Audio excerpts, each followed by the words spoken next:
Bueno, ¿qué tal? Mi nombre es Leandro Ejarque, soy técnico y productor aquí en Órbita Sonora.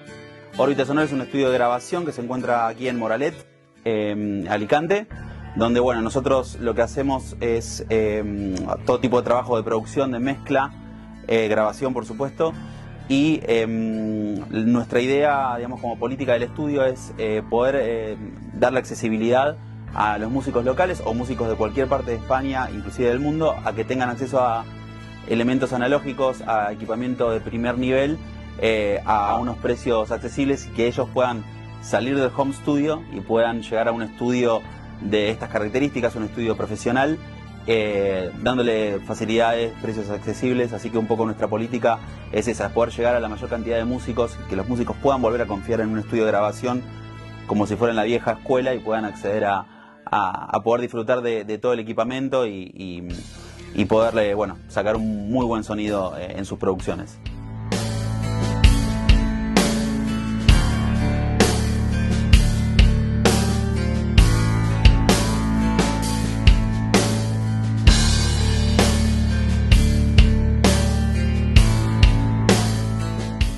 I've always come to Spain since I was a child on holidays, and I always loved Spain. My parents loved Spain, and I always felt an affinity with Spain. If I'm honest, I always felt in my past life I was Spanish. I always had that feeling, and I always wanted to live in the sun. I think I spent so many years in studios which are very dark, no sunlight. So when I wasn't in the studio, I just wanted sunshine, you know, fresh air, and you don't get that much of that in Wales. So we just decided to come to Spain for a holiday one year with my family and my wife and my children, and we never left. Here we are, Alicante, because it's the best part of Spain, obviously, and it's good for the airport, for me to work all over Europe. I can fly to anywhere in Europe every day of the week, so it's easy for me to travel back and forth.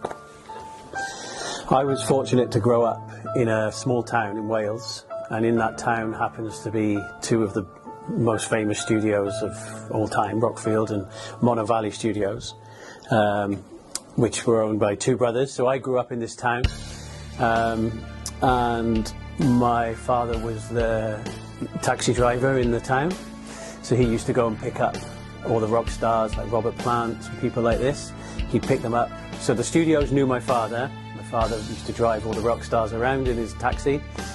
And then when I grew up, I was into music, I was into bands, and I knew a few people who worked at the studio, so I was able to get a job at the studio, just helping out, making the tea boy, the runner.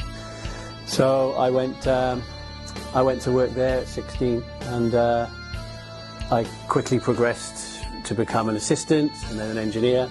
And I was just fortunate that Stone Roses decided to come to Rockfield. And it was a whole new lease of life for the studio, because now we had this album that everybody had been waiting for. And Rockfield, again, was the place to be. In the 70s, you had the likes of Queen and David Bowie and Iggy Pop and people like this. And in the 80s, you had all the big 80s bands. Now, it was the time for the 90s to start, and the Stone Roses were there, leading the way. Every record was coming there, it was number one, number one, number one, number one. Indie music was on the rise, and of course then we have Oasis.